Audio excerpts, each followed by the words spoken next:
Hello, everyone. Today I'm talking to Matt Ellis, who is a writer, academic musician from Portland, Oregon. He has a PhD in modern culture and media from Brown University and studies media, culture, and history from the left. He is teaching a class on Weimar Cinema called Weimar Cinema, Images Before Fascism on CineJourneys from November 11th to December 9th. It's $100 for 4 weeks on Zoom with access to the films and readings for the class.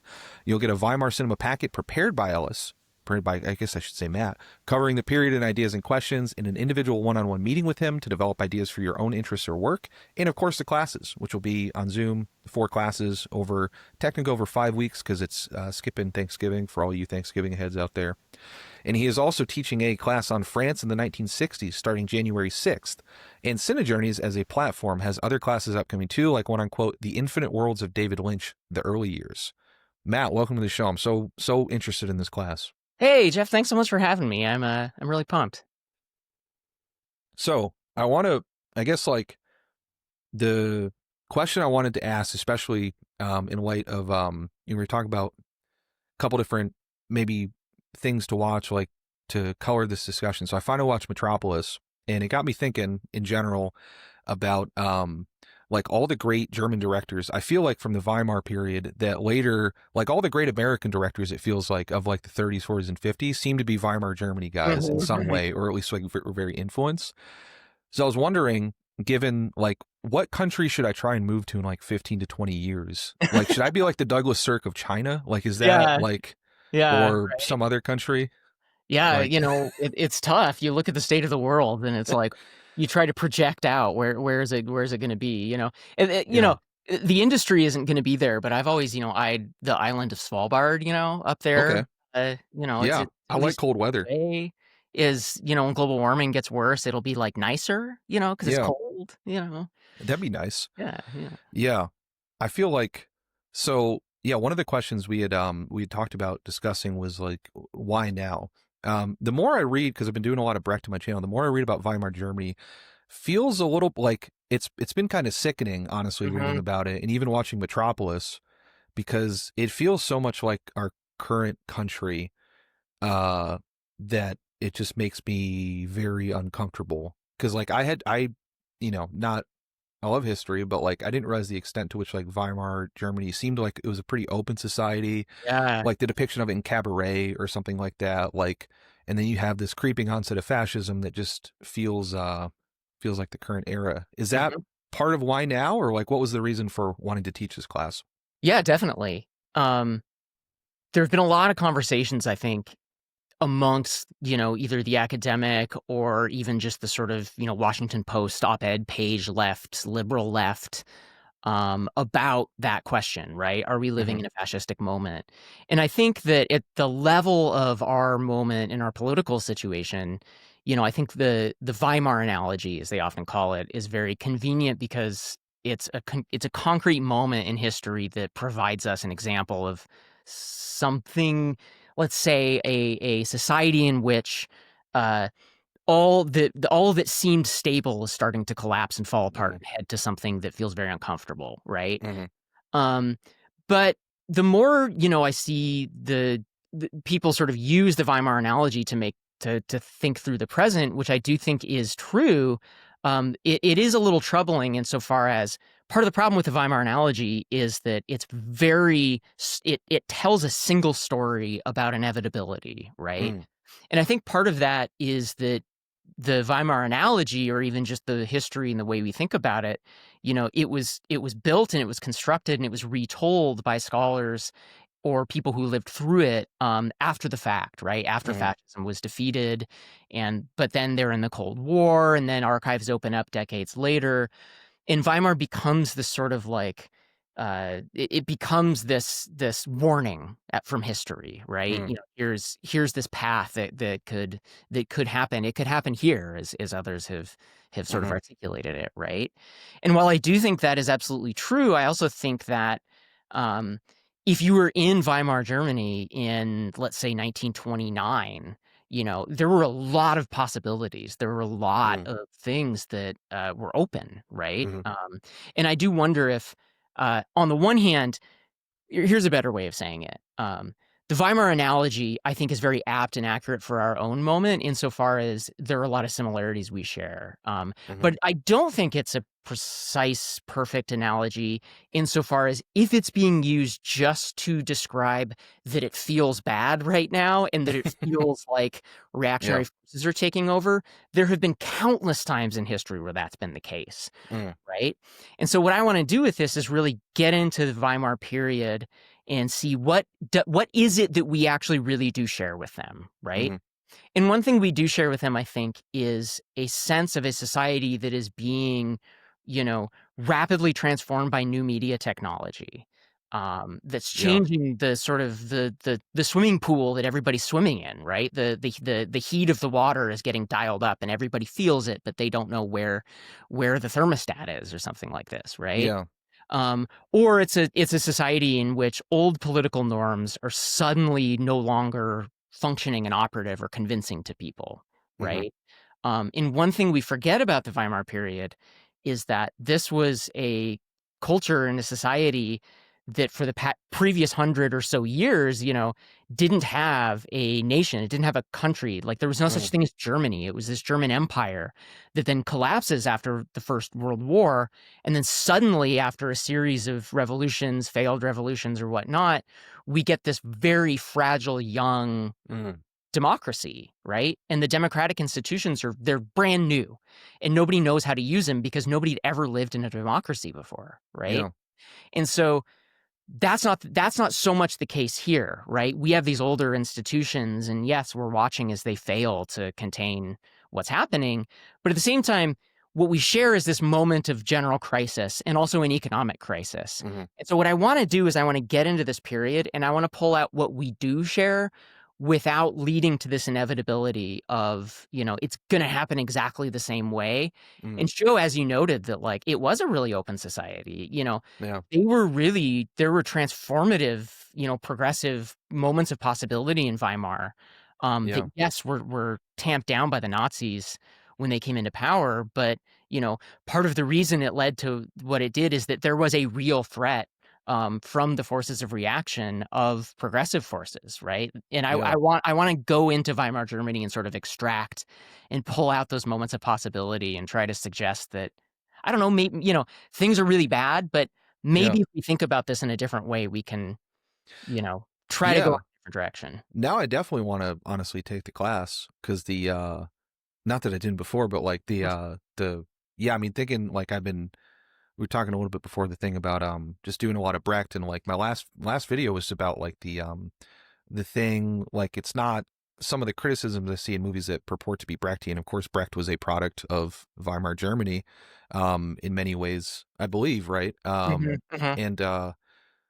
he like the thing that I think that a lot of people don't do, even when they attempt to be Brechtian, is like still provide that sense of optimism and the sense of Yeah, hope. Like his whole incitement was you want to make the audience take action. Like he was trying to incite the audience and to show that these systems are changing in a way that like even like Fassbinder, his Lola as an example of like which I loved them. I just recently watched that, loved the movie, but it is like almost kind of depressingly permanent of like, well, maybe we will all just get sucked up by capitalism taking over Germany. And like, I don't think that's, Fassbinder was trying to do his own thing with Brecht for sure. But like, even that, I'm even talking about Cabaret. I think like the ending of Cabaret is like, I don't know, it's kind of an invitation to the audience to like take a look at yourself in the mirror and make sure you're not playing to the fascists, so to speak.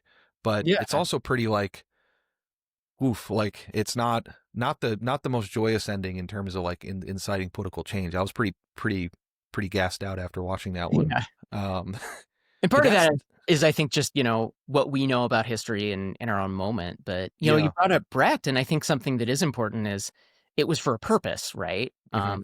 And there is a tradition in film theory after Weimar into the 70s in France. And this is some of what I'll talk about in my next class. Oh, um, that a lot of film theorists really understanding this new technology of cinema, right? Keep in mind, especially in Weimar Germany, this thing is only 20 years old, right? yeah, Kind of like the internet now. And so that's yeah. something we really share with that period. That's crazy. I didn't think about that. Yeah, Yeah. that is Um, wild. But what Brecht really wanted to do, and these French film theorists in the 60s and 70s wanted to do, is they wanted to ask, so there's got to be a different way that we can use this technology or use this art form, Hmm. right? And think about it in a way not just to lull people, but to rock, to shake them, right? To grab Hmm. them and sort of shake them in a way. And I do think sometimes the way Brechtian techniques, and if we say Brechtian techniques, it might be something like, breaking the fourth wall, an Hmm. actor talking to the audience, or Yeah. making you aware you're watching a movie. You know, Putting West German chancellors at the end of the movie to like set the context of it, right? Like photo yeah, magazine. Yeah. exactly. Which you wouldn't theoretically get in a Hollywood film where you're supposed to kind of just forget you're watching a movie, right? Yeah.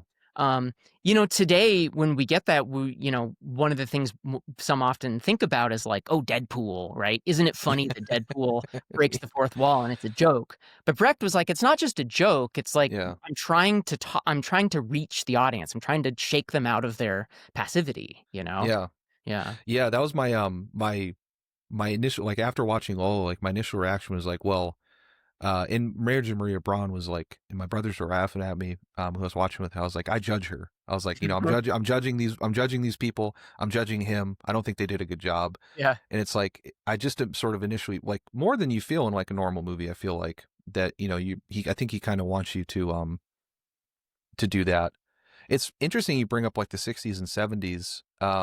Is there like a lot of connection? Cause that's a film area of film that the other, like, if you talk about like the sort of the Weimar analogy, one of the other ones I've been seeing more lately, especially with recent political events, has been the years of lead in like Yeah. the Italy in the 70s. And so I've been trying to do more research on like new German cinema of like the 60s and 70s. Is there a connection between, I mean, I know there's like obviously historical connection, but like, I guess, is there a connection between like, you mentioned France in the 60s and 70s, is there more of a connection in France or in Italy or in Germany between like Weimar period and the artists like later on? Or is it, I don't even know if this is a good question. Like, is it all equivalent? Like how influential, I guess, were like the sort of the films in the times of this period on like mid 20th century European stuff that people might be more familiar with? It's a really great question. For us, kind of postmodern subjects that grew up on the internet in the end of history, with varying levels of access to just all the movies, as they come out by boutique, labels or Criterion or something like this. Yeah. We get this big, deep, just collection and archive of films that we get to sort of trace these stories. And, we can use scholars and historians to help us. But this is a very different situation than what it was like in the Weimar Republic in the 20s or in France in the 60s, right? Hmm. One of the things I'm going to talk about in my class, France in the 60s, is how, you know, one, these periods they're very short. This is a period of like, 40 years, Hmm. right? And this is the experience of one lifetime. And I think in Europe, especially, we need to think of these as generational shifts. This Hmm. is something I think we share, especially in the US, as one of our problems, as I see it, is we live in a society where we've had a failed attempt. We've had a failed ability to actually make the generational handover as you're supposed to do, Mm. right? Yeah. Millennials on down, they never handed over the reins, right? Um, this Yeah. didn't happen in Europe in the extent, right? Because that previous generation built the world that fought the war, and then the war kind of ended civilization, European civilization as you knew it, and then they rebuilt European society afterwards, right? Yeah. And so by the 60s, you're getting this new generation of filmmakers and critics who have some connection to the generations that came before, but it's this real radical shift, right? Mm. And so you get the new wave cinemas in France. This is kind of one of the very famous kind of cinephile histories, right?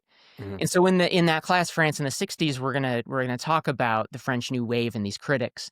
But what I'm gonna do in that class is show, you know, the reason why sort of Cinephilia and Cahiers du Cinema, this famous journal, and we know the stories of Jean-Luc Godard and kind of the Mhm. cinema that emerged. The reason why that happened in France is actually because there was this guy, Henri Langlois, who is the director of the the Cinémathèque Française, that was the big sort of state-run cinema museum Mhm. archives.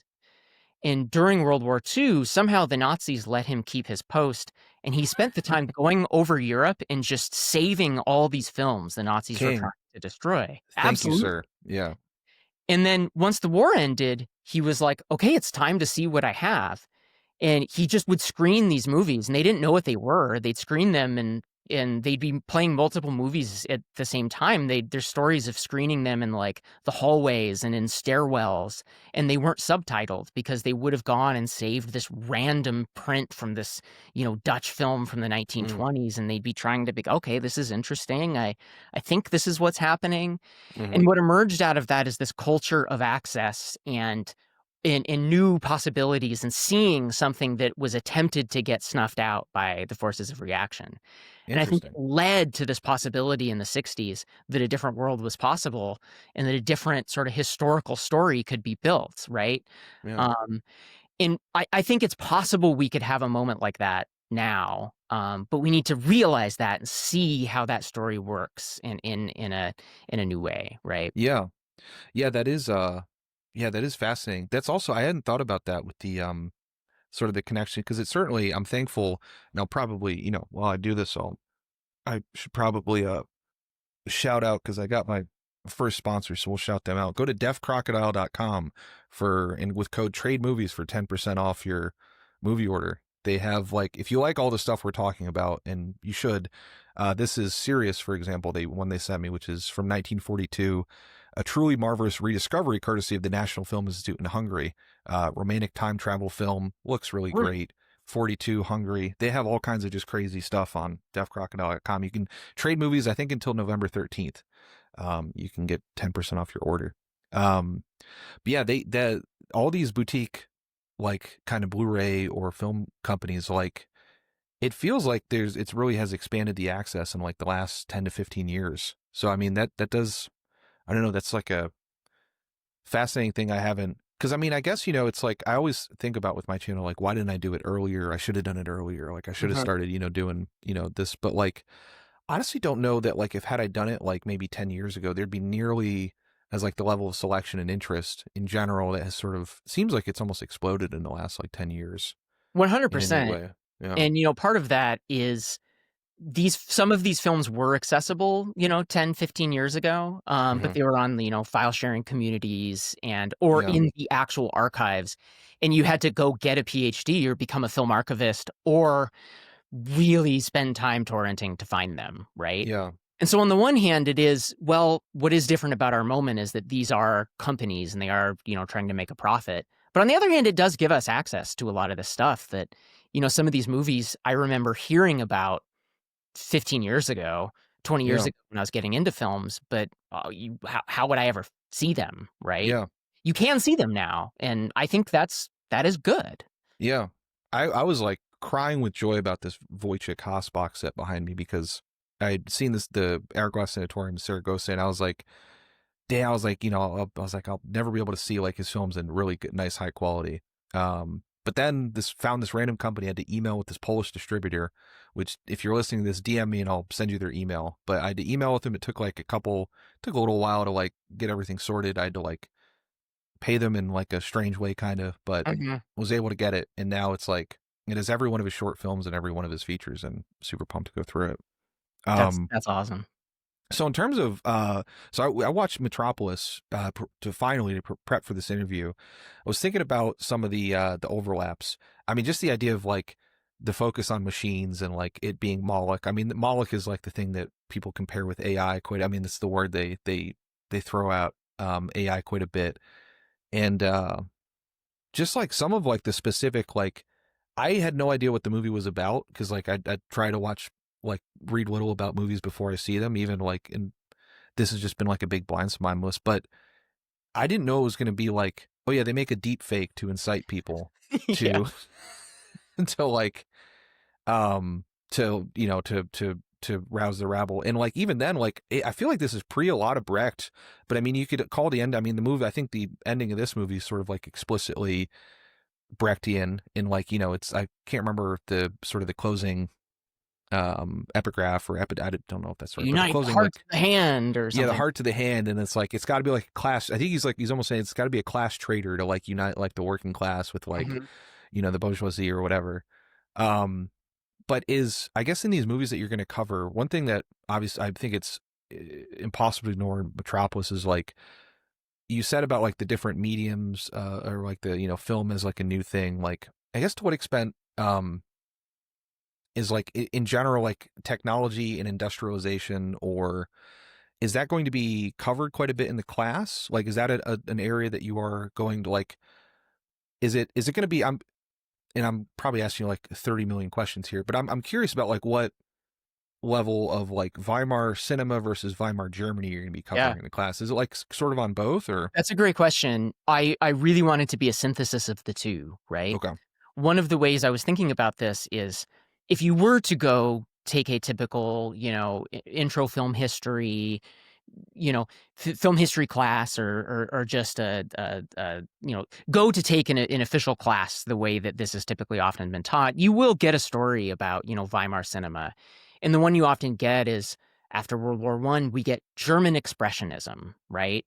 And the Mm-hmm. two films that are so often associated with this are, Metropolis and then The Cabinet of Dr. Caligari, right? Mm-hmm. Um, a film that these films are often typically taught because of their visual iconography and how Yeah. expressionism uses shadows and uh, there's also maybe if you then get into some of the history of Weimar Germany, what you'll get is a reference to this very important book by Siegfried Kracauer, who is a German intellectual, sort of affiliated with the Frankfurt School, some of the leftist critics, called From Caligari to Hitler. It's a Mm-hmm. very important book that really gave one version of the story of Weimar cinema where he was a refugee. He leaves, Weimar Germany when it becomes Nazi Germany, comes to the US. Mm-hmm. He's housed at MoMA in New York, and he's sort of presenting all these films, sort of like, these are films from my country, and you know what happened in the 40s and 50s. He's telling, here's these movies we watched. We can kind of get at and see kind of almost like the unconscious of Weimar Germany is inevitably led to Hitler, right? And Mm-hmm. so from Caligari to Hitler, right? Very influential book. Gets critiqued a little bit for some reasons fair, some reasons not as fair. Mm-hmm. Um, what I want to do is I want to go back to where these two things meet, right? A story about, on the one hand, we get all these really important films that are just, we've never seen anything like them before, and they really influence the rest of cinema history as they go on. Yeah. Uh, but also this understanding of what was happening in Weimar Germany that wasn't just from Caligari to Hitler, right? That's Yeah. a very important book, but I want to get at sort of what you're talking about. What was it like to live through a society that new machinic technology was flipping upside down, right? Yeah. A society that was, 19th century industrial capitalism, that was an empire basically Mm-hmm. run, not, it was not a free market liberal capitalist society as we understand it. It was a capitalist society, but it was run by, it was an empire, right? That Yeah. suddenly after the war, it's this Weimar Republic in which there is, the bourgeoisie. There are these business interests, but there's also all of these unemployed people because it's the Mm-hmm. Depression, and a movie like Metropolis really narrates that in a helpful way. And I think that is similar to our period right now, where we are experiencing an economic industrial shift being exploited by technology, but also pushed by technology. Mm-hmm. Um, and so I don't want it to just be a history lesson. I mean, you're going to get history, but it's not going to be just graphs and history. Yeah. I'm going to use the movies to help show what it felt like. Yeah. Maybe a good sort of, mantra would be, what did it feel like to live in Weimar Germany in the 1920s and 30s? In the same way that I think we know what it feels like to live now, and Yeah. we want our art to express that, right? I want to show Yeah. it in that art, yeah. That is interesting. Like I see because you have behind you. I don't know if you would see this in the pod, but he has a Boris Karloff, The Mummy. Famously, I believe that one was directed by Karl Freund, who I think was a cinematographer maybe on Mhm. Metropolis. I think, and he did big German expressionist cinematographer. Love his work. I think that is like a difference between like, I don't know, this is my very uneducated armchair, but like it seemed like, at least in the American tradition, we get a lot of the asceticism of that time period without necessarily the politics of it. Absolutely. In contrast with like, it's interesting looking at like, I guess the 70s, like new Hollywood stuff, and like that is very, I think in some ways, like if they are influenced by it, or like the 60s or the 80s or like whatever, or the people that were influenced by that, or even like the Weimar expatriates, like a lot of it feels like very from like an aesthetic craft of filmmaking sense, as opposed to like maybe some of the politicization or some of the stuff they were trying to address, I guess. Yeah, 100%. You know, what happens is Hollywood becomes the kind of global standard by which you make movies, right? Mm-hmm. And it becomes this after the two world wars, really, in large part because cinema goes everywhere once it's invented, or I should say once it sort of emerges as a form, as a technology in Mm-hmm. the late 19th century, 1895. But, you know, it's still, the world is still colonial in this period, right? Yeah. And Europe and the United States are really the two centers where this is, you know, becoming an industry in a way, Mm-hmm. right?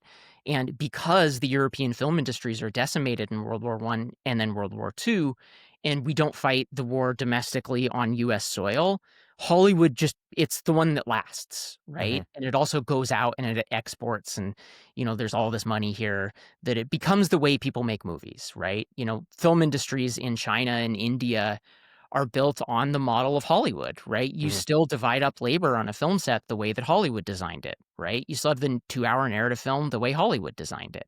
But Mm-hmm. what you see in that interwar period is film industries that, like the German film industry after World War One, that starts up this kind of new moment of possibility that isn't Hollywood, right? Mm-hmm. UFA is this very big film studio in Weimar, Germany. And we have all these artists that are experimenting with these new forms, Metropolis and Fritz Lang and, you know, Karl Freund, as you're talking about, that they have to flee Germany once, you know, things start to get bad. Mm-hmm. Some even come over earlier because Hollywood is where stuff is happening, right? Yeah. And once you put those artists in the Hollywood system, they're allowed to like do what they know how to do, but it has to be fit into Hollywood, Yeah. right? And then after the war, when the worst thing ever happens, and, you know, we know what happens in World War II, then we'll get these figures like Douglas Sirk, who was an intellectual. He was a, you know, Yeah. he's basically an intellectual, you know, theater history and politics, and but he comes into Hollywood and he's like, they'll only let me make these movies that were denigrated at the time. Women's Yeah. pictures, right? Yeah. Oh, sure, Doug, we'll give you the women's pictures. Yeah.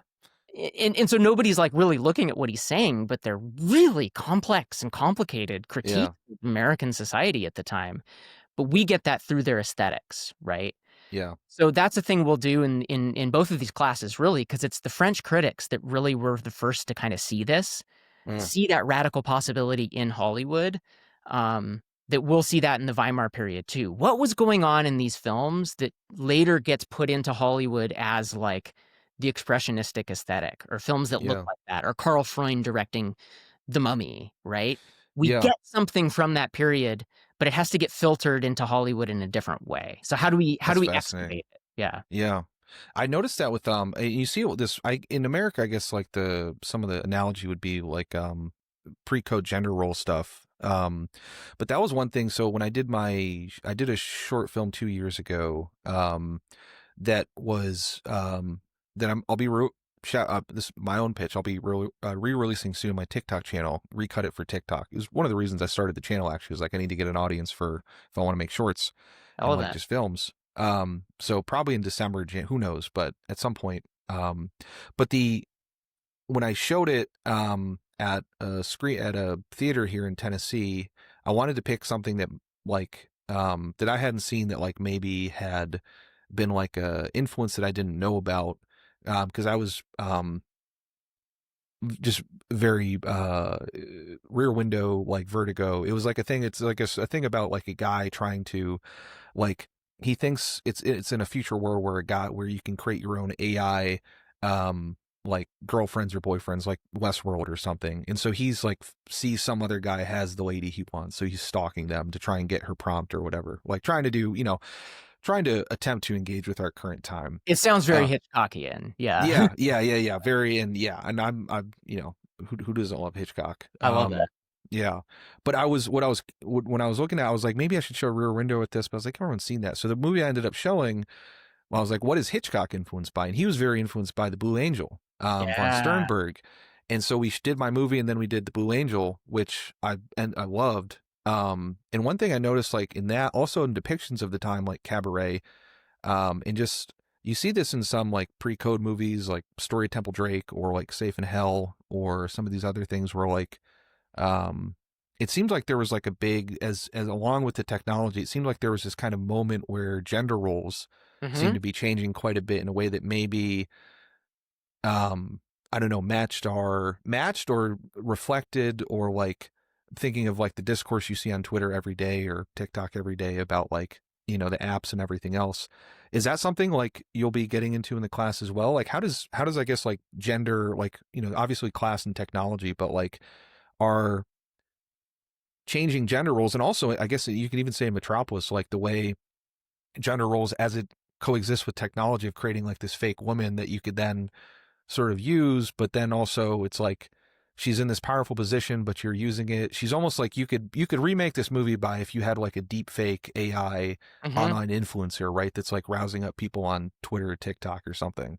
But Absolutely. And think yeah, about that. Think about what that was like in Weimar Germany in the 20s, right? They didn't have television in the same way, right? Radio is starting to emerge.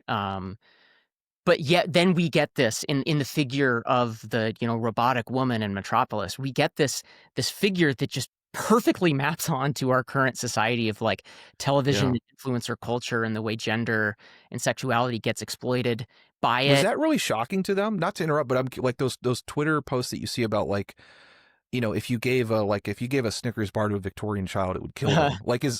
I'm thinking about like if you grew up in 1880s in Germany, and then you're now 40 or 50 and you're seeing Metropolis or some of these Weimar Cinema, like was that shock? Like I imagine, it seems like it would have been shocking to them to see all this stuff on screen. No? Absolutely. One thing I say in my classes often is, let's imagine you were born in like outside of a big European city in 1850, and let's say you lived to be 100 through 1950. Let's say you fled the war. I don't know. This isn't the perfect example. Sure. It feels, everyone watching this, I know that it feels like things are really crazy and every day something new happens that just upends your world and it's exhausting, right? Nobody has ever seen the amount of change that 1850 to 1950 period has ushered in. And Oh, I don't sure. think anyone ever will again, right? Yeah.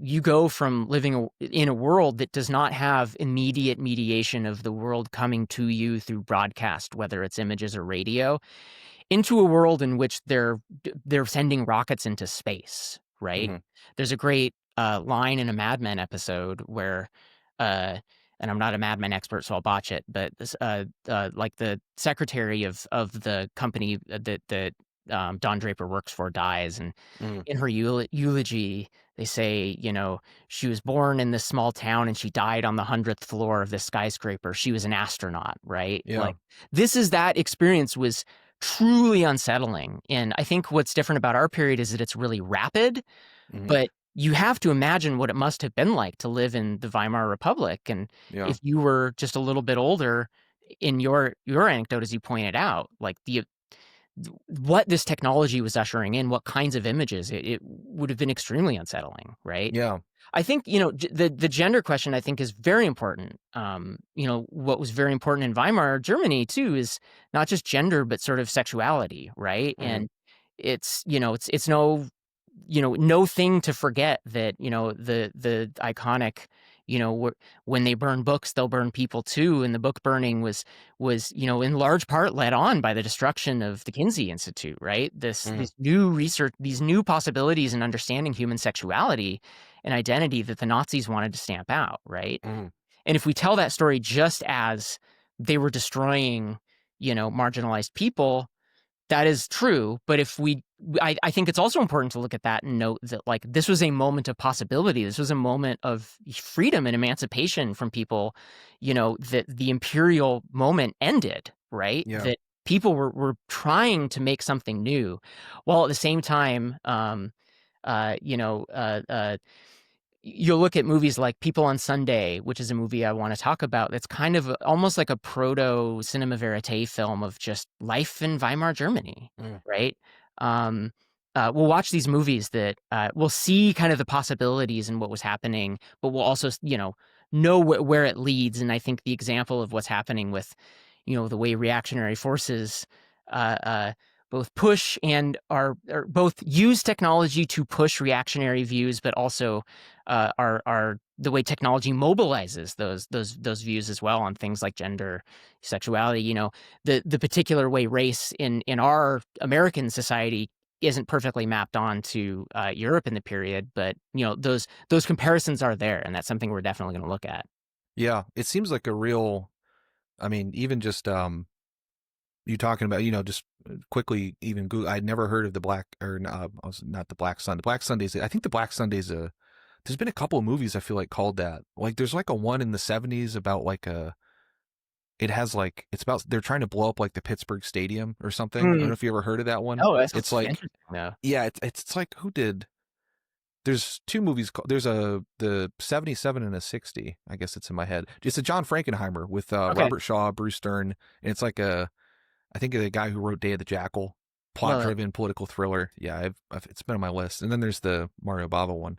Um, People on Sunday movie looks like it was directed by Robert Siodmak and Edward G. Ulmer. Billy Siodmak did Wilder wrote the script.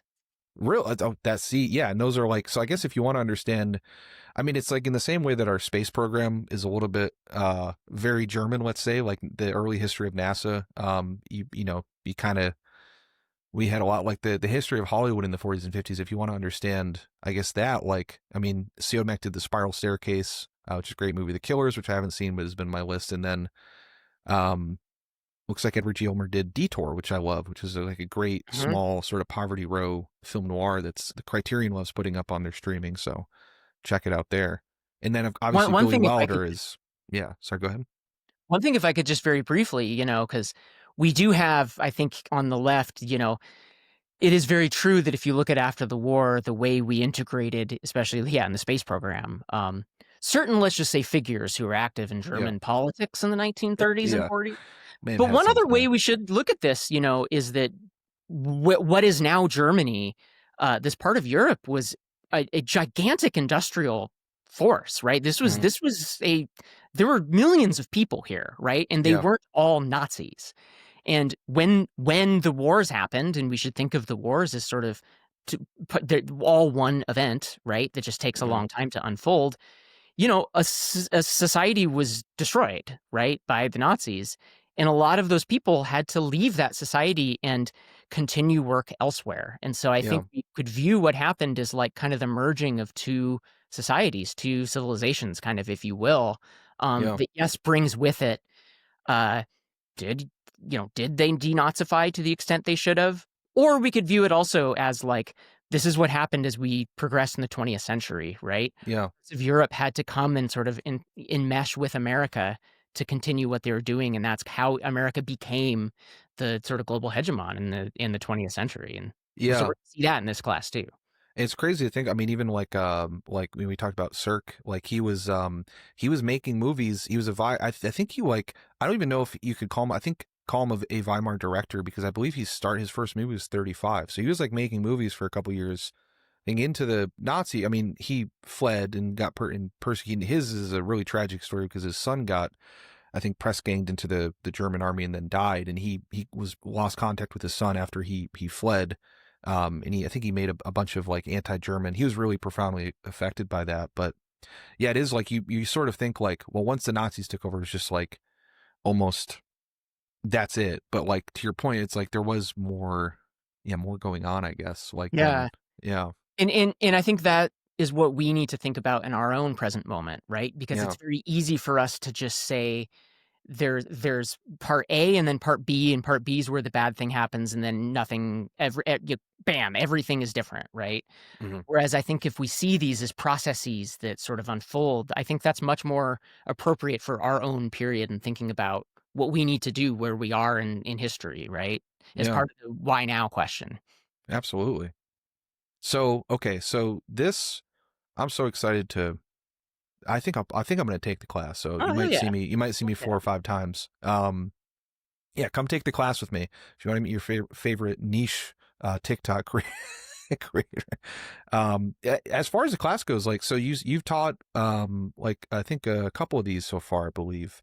How's been your experience so far, like teaching them? Like, do you do like discussion? Like, is it group discussion? Is it like, you're a professor in your day job, right? Like is it? I should have written this down. Portland State, Yes, maybe. correct. Yeah. Okay, sweet. So this is something I'm thinking about a lot right now, and actually I'm trying to craft something and figure out, what this thing of online classes is. I get the sense that there's really a desire for this kind of thing, and coming from the professoriate, academia is not in great shape right now, and I think for Yeah, many reasons, sure. one of them being, AI and what the right wants to do and how they want to destroy our institutions of higher learning. But at the same time, I get a sense that there is an urge for learning out there. Oh yeah. I want to. I'm trying to figure out how to create something online where people can come. Granted, I'm not a credentialed institution. But I Hmm. wanna what I'm doing with my CineJourneys classes is I wanna try to offer, you know, I wanna try to offer something that is rigorous at the level of you're gonna learn and get deep understandings theoretically and historically about film history, but also history and politics and theory as such. But it's not gonna be a really difficult, complicated college course where you have homework and all of this, Mm, right? sure. So what I've done with my CineJourneys classes so far is they're kinda half lecture and half discussion. I have a syllabus, and each week it'll be, here's what we're gonna talk about, here's a main film, here's some readings. You're not required to read or watch the films. You'll have access to them. But I view it really as kind of you'll get a lecture from me, that is a lecture that you can talk with, right? And then we'll have Mm, open discussion. And I'm going to walk you through. There's images, clips, and all of that. So it's kind of an interactive experience. It's maybe, and this is something I'm crafting. It's maybe not quite like what you might get for a streamer. hmm. Somebody like, let's say, Hassan, who is going to be reading the news, and those things. By the way, mind you, those are much more crafted than you might Hmm. imagine, right? I think people Yeah, get the sense you're just hanging out with somebody. They're shows that are structured, and so yeah. the class is going to be structured. But in place of just a big long chat where you just hope one line can kind of get out and seen, Hmm. it's an open discussion, and I'm going to open it up if you have questions, and you're going to be able to talk with people in the class, and it's going to be something that is sort of open and hopefully productive for everybody at whatever level you are interested in. And that's last thing I'll say on that note is very important. This isn't meant to be something you need any kind of pre-requirement, right? This is not. Don't think this is something that you need to have taken a film class to understand, right? This is Yeah, pitched at people who are in grad school and people who have never taken a film class at all. And yeah, that's something that I'm really passionate about is having a sort of address to everybody. I think there's something in here for everybody, and everybody is welcome. And this is you will get something no matter what level you yeah, feel you are at. yeah. That's so cool. I get so many people in my comments being like, oh, I wish I could, discuss films like this, or like I wish I could, take a class on this or longer form content. So yeah, this seems like for all those people out there, I'm super pumped for it. Yeah. So that's really cool. And then you'll be doing like yeah, like the sort of the one-on-one meeting with you to. So I guess I should say you'll have access, like you won't need to buy anything. Like you'll be giving people the films, I guess, to watch and then discuss and the readings and stuff. So the $100 is like that's all inclusive Yeah. of what you The, need. the way I should say is you'll have access to them. Access to. Oh, sure, yeah, yeah, yeah. Yeah. You're not going to send like an MKV file. You'll be, but it's like some type of platform. Yeah, that's cool. Yeah, in the Um, the one-on-one meetings is a new thing I'm trying out where it's not, okay. there's no formal structure of it, but I just thought, like, I'm asking people to pay money, obviously. I'm trying to pivot some of my work online and to open it up here. And I want to be able to offer something more than Mhm. just sit and listen to me. So the thought now is just, kind of a Zoom meeting, of short, chunk of time, and just kind of talk with your ideas. What are you thinking about? What are you interested? Are you interested in writing something, creating something, and sort of just a brainstorming session, Yeah. one on one with me. And so that would be something that us offers part of the $100 fee. That's cool. Yeah, and Matt is very good at that because he was nice enough to talk with me before this before the meeting or before this call. So I feel like I've gotten a free one. So thank you for that. Hey, of course. That was cool. I'm stealing all the ideas he said and gonna make them videos on my channel. Well, cool. Well, so the class is November 11th to December 9th. That's CineJourneys, CineJourneys.com. And there's Weimar Cinema. There is France in the 1960s starts January 6th. There is a David Lynch one, January 12th next year. And it looks like there's also the A24 New Wave, April 1st of next year. And probably there'll be a lot. Just looking, they had Imogen Sarah Smith. Looks like she taught a class. That's really cool. Love her. She's on a ton of Criterion stuff. And yeah, looks like there was Fritz Lang Inside the Machine that just ended. That would have been a neat one to see. Absolutely. Yeah. I should just plug them for a minute. Sure. They're still pretty new. This thing has only been up. I don't think it's even been up for an entire year, maybe about a year at this point. But it's a really cool, exciting platform. There are names on here that you may have recognized. There are some hopefully coming that you haven't seen. But there's a Discord server you can sort of get into. It's a place for, I think, if you're watching this and you're interested in films, obviously this is kind of the online community they're really hoping to start out, a place that you can sort of learn and talk about films. And yeah, there's classes, there's single, Zoom sort of meetings that are less intensive than like a whole class. Journeys classes, the names. But check it out. It's a really cool, exciting platform that I'm really hoping grows. Yeah, same. I'm it's probably, well, I was gonna say it's bad for my checkbook, but it's honestly, I feel like $100 is like very reasonable for what you're getting. So I'm definitely like, I'm interested in all these classes. Yeah. There's even an Eraserhead evening on November 13th, which looks pretty neat. So definitely check out all their stuff, cinejourneys.com, and yeah, especially the Weimar Germany one, because you get to meet Matt and see all these great films. Yeah, I'd love to have you.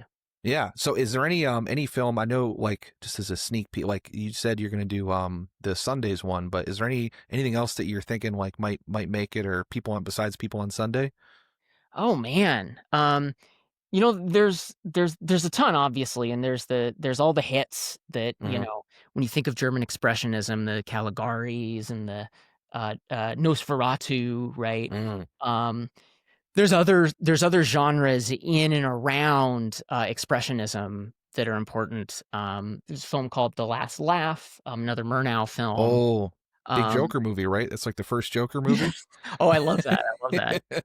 I've Um, heard that said about the yeah. yeah. Somebody I'm kind of interested in getting into this time around, outside of the typical uh, uh, story of Weimar cinema that you'll hear about. And there's so many. I should note, you'll have access to some of these readings. There's so many books written about this. There's tons Mhm. of scholarship that I think hasn't adequately kind of gotten out of the academy.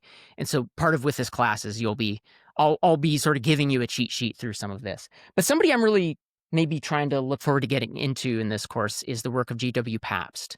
Yes. He had a Yeah. really interesting film called West Front 1918, which is sort of a German version of the version that we get in the West, especially in America, All Mhm. Quiet on the Western Front. Really incredible film, very important book. But from that German perspective, that's also kind of a German leftist pacifist perspective, right? Yeah. There's also another film he made about a mine that collapses that captures French and German workers, that they have to sort of come together. And it's very clearly an analogy and a sort of a metaphor for a Europe that is headed for a very dark place of, nationalistic tendencies and Yeah. sort of the emerging fascism that's sort of a call for international solidarity.